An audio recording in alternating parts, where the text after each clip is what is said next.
The year is 2005. Reddit and YouTube have just launched. Starbucks has just opened its 10,000th coffee house. Spain has become the third country to legalise gay marriage, and the CEO of Nestle has just claimed that drinking water is not a human right. Wait, what the fuck?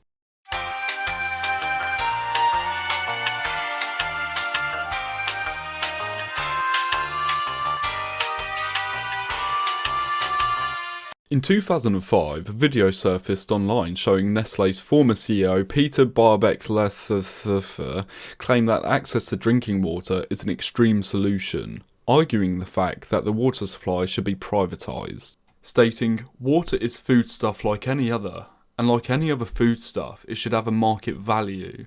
Personally, I believe it's better to give foodstuff a value so that we're all aware that it has a price." Basically saying, as a human, everyone deserves the right to have access to water, and I think that's a little extreme.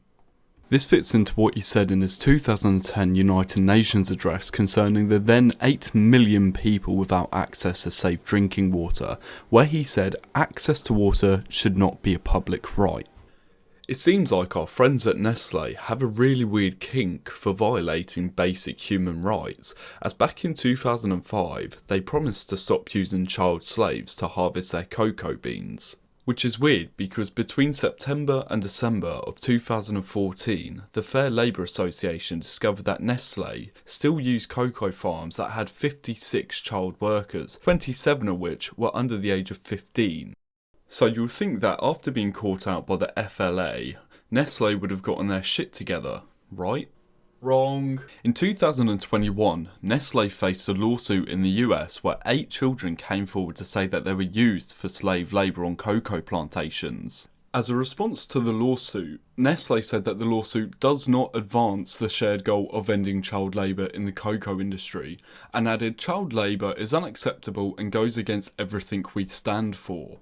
Which is pretty ironic, considering that they still use plantations that use child labour in 2023. So what exactly are the smooth-brained thunder twats at Nestle doing about their beloved child slaves?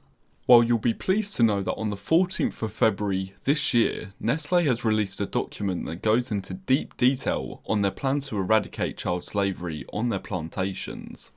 It's better late than never. So good job Nestle, you learnt that child slavery is wrong.